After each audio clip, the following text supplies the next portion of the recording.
O presidente do Supremo Tribunal Federal, ministro Edson Fachin, fez um discurso durante a abertura da reunião dos presidentes dos tribunais superiores e de segunda instância na sede do STF. Esteve em debate o pagamento de remunerações acima do teto constitucional. São os chamados penduricalhos, que dão origem aos supersalários no serviço público. Fachin pregou que juízes devem ser exemplo. Não podemos deixar que a justiça fique aprisionada em interesses paroquiais, em conveniências econômicas ou em cálculos políticos. O que legitima a justiça é o mesmo ideal que legitima a liberdade. E é em nome desse ideal que devemos ser virtuosos. Devemos, pois, dar o exemplo. Não temos voto. Nós, juízes e juízas, temos a razão da lei. E é exatamente por isso que nós não podemos jamais abrir mão de fundamentar as nossas escolhas, de justificar as nossas decisões. Elas devem ser escrutinadas amplamente, com toda a transparência, e devem ser capazes de sobreviver ao mais impiedoso exame público. Sem a dialética do debate, a confiança no judiciário se desfaz, e sem confiança não há autoridade que resista. É aqui que chegamos ao presente e ao ponto que seria desonesto evitar. Sabemos que esse encontro acontece em um momento de tensão. Há um debate em curso, por exemplo, sobre remuneração, sobre benefícios, sobre o que a Constituição permite e o que ela veda. Não vim aqui para impor conclusões. Viemos para escutar e aurir contribuições. E sei que há posições jurídicas legítimas a serem debatidas pelas vias adequadas e objeto da nossa escuta hoje. Mas vim aqui dizer, com o respeito que cada um e cada uma merece, que o judiciário não pode sair desse momento menor do que entrou. O presidente do Supremo ainda disse que o judiciário deve manter o distanciamento de interesses que estiverem sendo objetos de julgamento e que a justiça deve olhar para a inclusão. No nosso país, porém, é saudável o distanciamento que mantemos das partes e dos interesses em jogo. Isso é o que permite, na prática, um mínimo de justiça social. A imparcialidade não é frieza. A imparcialidade é condição de possibilidade da equidade. Enquanto não tivermos o mundo que almejamos, precisaremos, como no passado, de juízes e juízas que tenham condições reais de garantir a lei para todos, e para todos sem exceção. Essa missão não irá se alterar.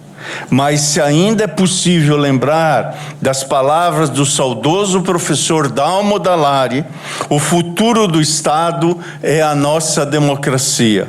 E a democracia não se faz sem inclusão.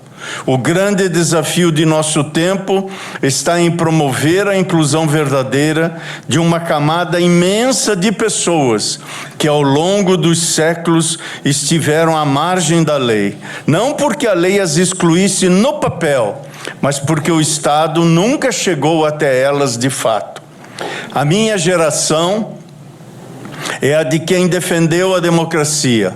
A geração do futuro é a de quem irá fazê-la penetrar em todas as camadas de nosso tecido social, levando finalmente a justiça e a igualdade a todos.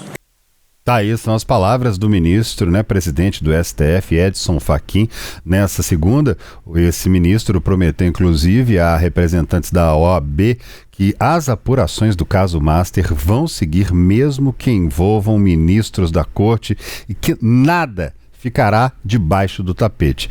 Integrantes da ordem que acompanharam a reunião disseram ainda que Fachin foi bastante assertivo nas falas, indicando a intenção de apurar o caso até até o final, Síria Caixeta. Exatamente, André. Os ministros Dias Toffoli e Alexandre de Moraes são supostamente apontados, né, nessas apurações do caso. Toffoli em função de negócios da família dele com o Banco Master e Moraes em razão, né, do contrato da esposa para prestar assessoria jurídica ao banco de Daniel Vorcaro. E eles alegam, né, eles negam, né, todas essas ilegalidades. O ministro André Mendonça, também do Supremo Tribunal Federal, autorizou o empresário Daniel Vorcaro, preso em Brasília, a receber visitas dos advogados, isso sem serem gravadas, porque até agora, Síria, todas as visitas eram como acontece nos Estados Unidos, que a pessoa fica ali conversando praticamente por um telefone com os visitantes. Isso tudo estava sendo acompanhado, né? E em decisão proferida hoje, o ministro, que é inclusive relator desses casos envolvendo o dono do Banco Master, ele atendeu a um pedido da defesa. Mendonça pontuou que os estabelecimentos penais federais de segurança máxima deverão, portanto, dispor de monitoramento de áudio e vídeo em áreas comuns, mas não durante visitas dos advogados. No despacho, Mendonça também autorizou que os advogados possam fazer anotações escritas durante encontros com Vorcaro, que você acompanha nas imagens aí no momento da transferência, sendo conduzido numa aeronave ali por policiais federais e em seguida entrando no que é conhecido como um camburão da polícia. Exatamente, o momento em que ele foi levado para Brasília, né?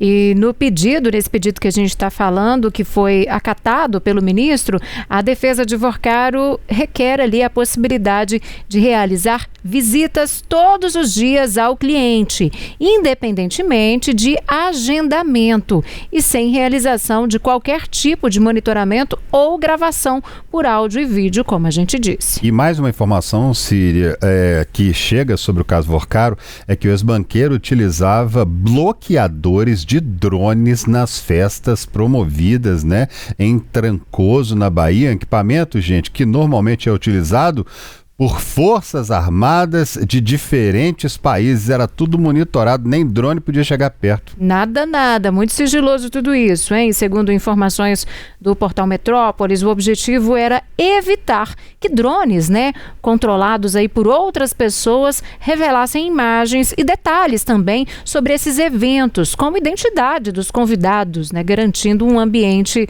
reservado para todos os participantes. Essas festas promovidas por Vorcaro em Trancoso e em outras mansões contavam frequentemente com a presença de políticos, autoridades e empresários, além de modelos brasileiras e estrangeiras. A gente conversa agora com o professor e advogado criminalista Eduardo Milhomens. Eduardo, as declarações do presidente do Supremo Tribunal Federal, Edson Fachin, reforçando a necessidade de distanciamento de interesses no judiciário, ocorrem em meio a investigações que podem atingir ministros da própria corte. Qual que é o peso institucional de uma fala como essa? Hein? Muito boa noite, muito obrigado por aceitar novamente o nosso convite. Boa noite, eu que agradeço.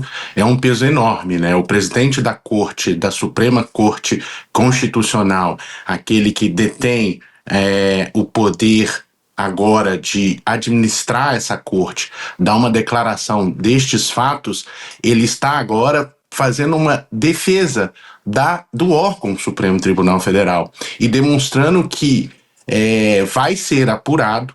Se houver desvios, com certeza ele, como presidente do Supremo Tribunal Federal, tomará as medidas cabíveis para preservar a corte, não os ministros, não aqueles que estão ali, mas sim o nosso judiciário como um todo, na nossa mais alta corte constitucional, que é importantíssimo essas palavras, exatamente para demonstrar que não existe ali o que se passa muito, existe uma defesa de ministros individuais. O que o ministro Fachin está tentando ponderar é que ele está defendendo o Supremo Tribunal Federal, órgão, e não efetivamente ali qualquer um dos ministros.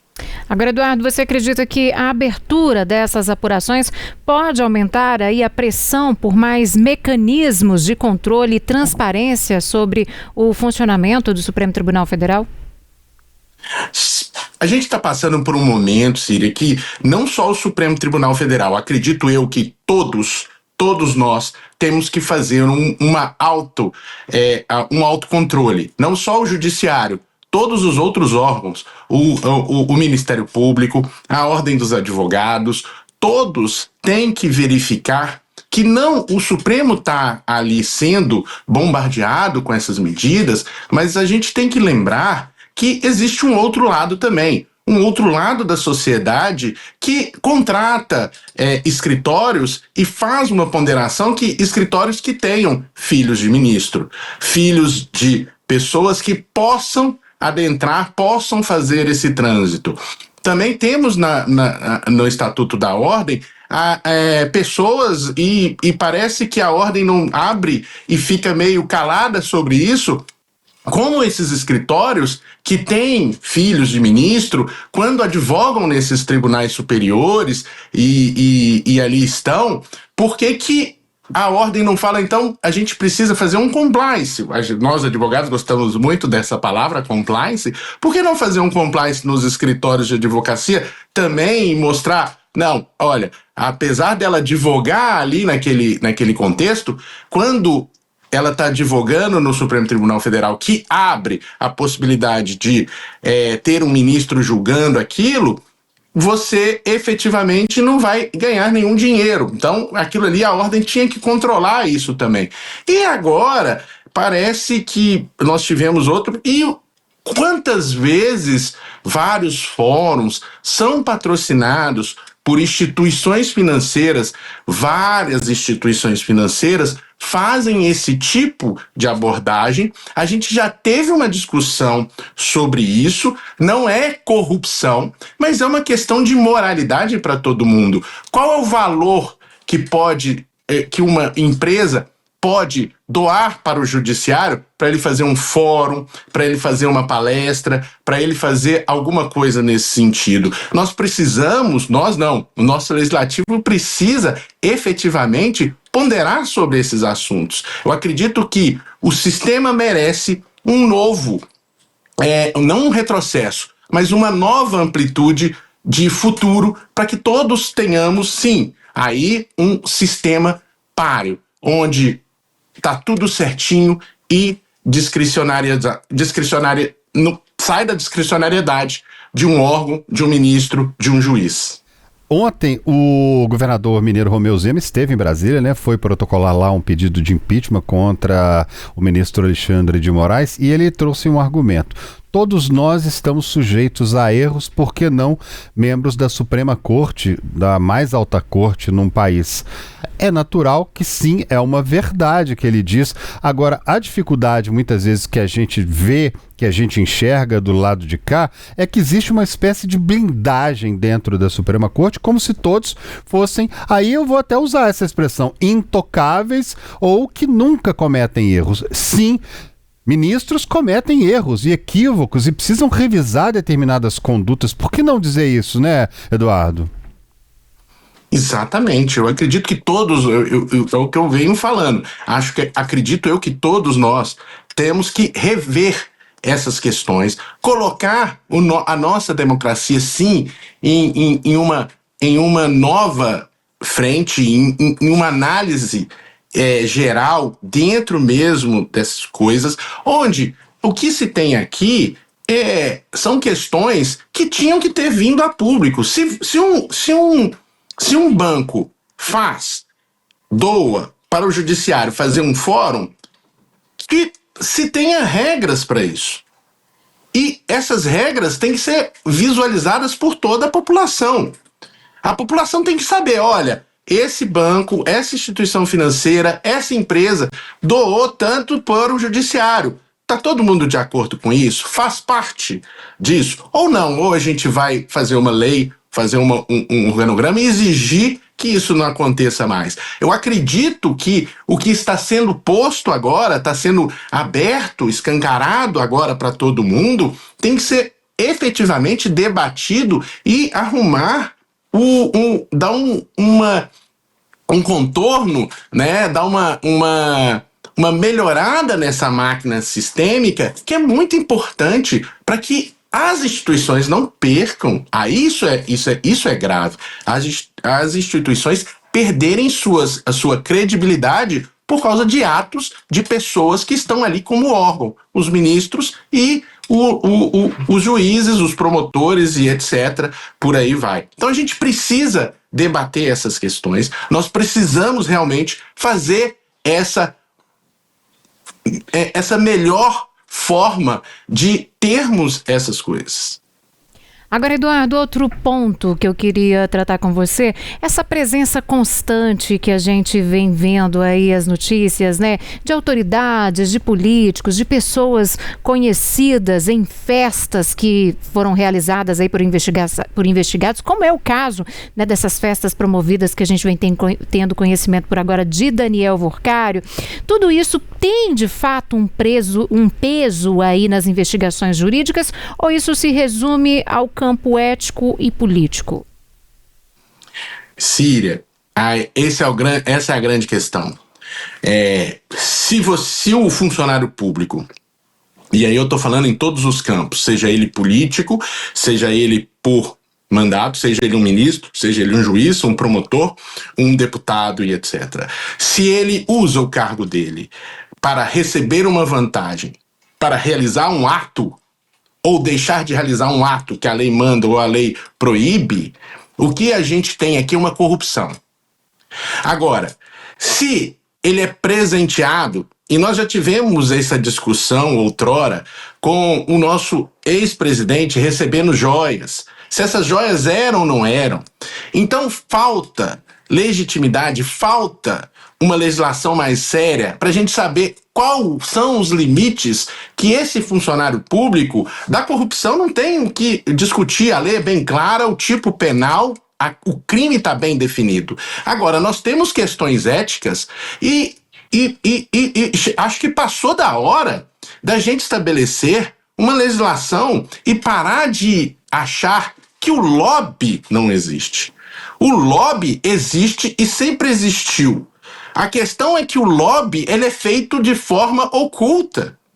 Qual é o problema do lobby oculto? O problema do lobby oculto é que ele não tem controle.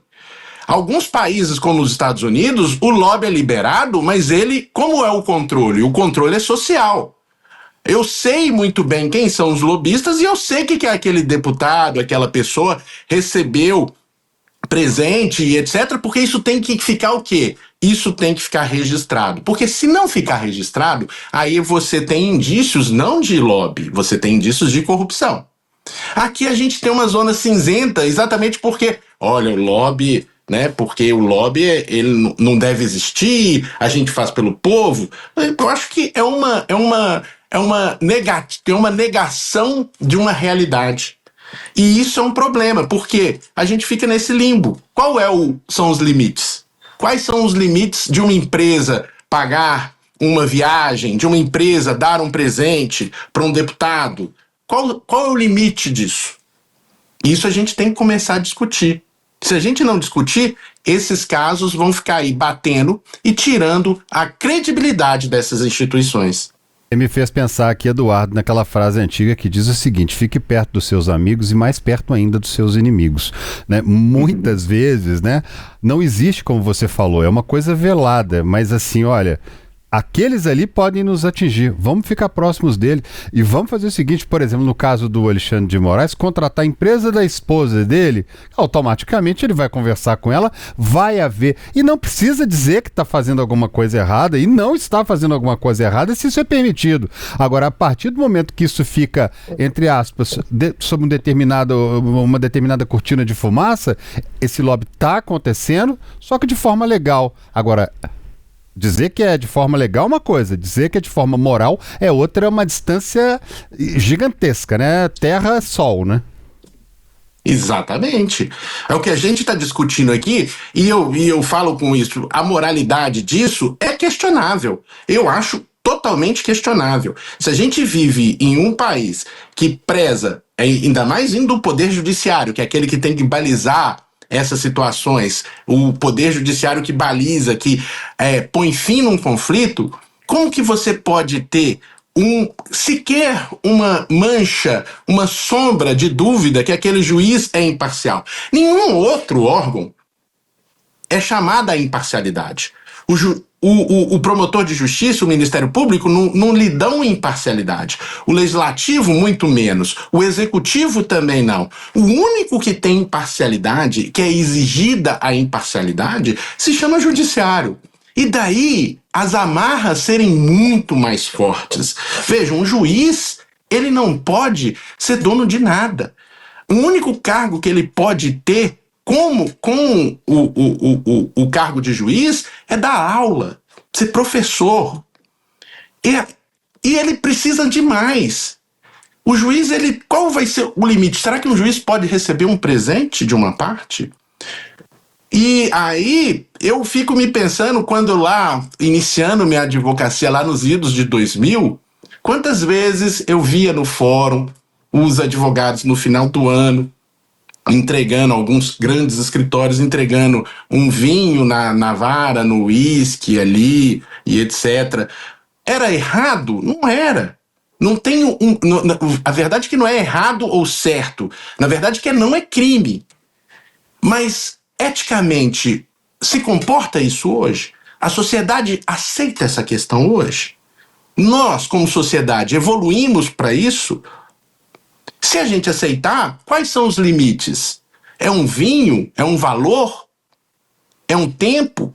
Então, isso tem que ser discutido, tem que sair da sombra, a gente tem que botar isso para discutir. Daí a importância dessa imprensa, de vocês trazerem isso e começarem essa discussão, para que isso chegue nos órgãos adequados e que nós façamos realmente essa questão ser pontuada e legislada.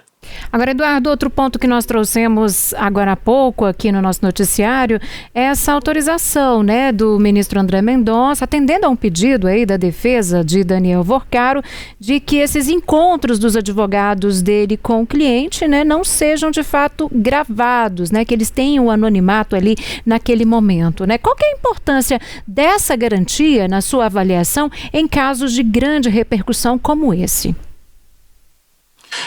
Síria, é uma luta muito grande da OAB. Eu já tive, infelizmente, nos presídios federais e tivemos essa discussão lá, os advogados tiveram essas discussões, a gente sempre vai ao judiciário para evitar isso. O momento advogado-cliente, o sigilo entre advogado e cliente é uma das bases mais e direitos da defesa e daquele que está sendo acusado. Nós estamos aqui sabendo que a pessoa não está condenada, ela não tem nenhuma sentença quanto a isso. E o advogado, ele precisa ter essa conversa, e para ter essa conversa, ele tem que ser sincero e o cliente tem que ser sincero com ele. Às vezes eu não estou chamando aqui, falando se deve ou não deve, se o cara é condenado, se o cara é culpado ou não. Eu quero saber qual é o tipo de defesa que estamos ali fazendo. Se você grava isto, e eu até compreendo que algumas situações o advogado e o cliente podem ser gravados, por exemplo, um advogado que já existe uma investigação contra ele e que ele está realmente levando essas conversas para fora do presídio. Aí nós não temos o cunho do advogado, a gente não tem um advogado ali, nós temos um criminoso. Agora, o advogado que vai lá, faz as suas anotações para a defesa do seu cliente, como que ele pode ser gravado? A gente não faz política criminal tirando o direito de defesa daqueles que são investigados. Ao contrário. Nós fazemos política criminal dando a ele todas as oportunidades de defesa e, ao final, se ele for condenado, isso legitima aquela condenação. Eduardo Milhomes, muito obrigado por participar mais uma vez com a gente. Você é advogado criminalista, nos explicando aqui, nos ajudando a entender esse mundo. Obrigado, até a próxima vez. Eu que agradeço a vocês, e vocês me ensinam muito mais quando essas perguntas que vocês fazem que me colocam aqui nessa dificuldade, mas eu tento responder da melhor forma possível. Muito obrigado, Ciro, e boa noite para vocês, bom trabalho.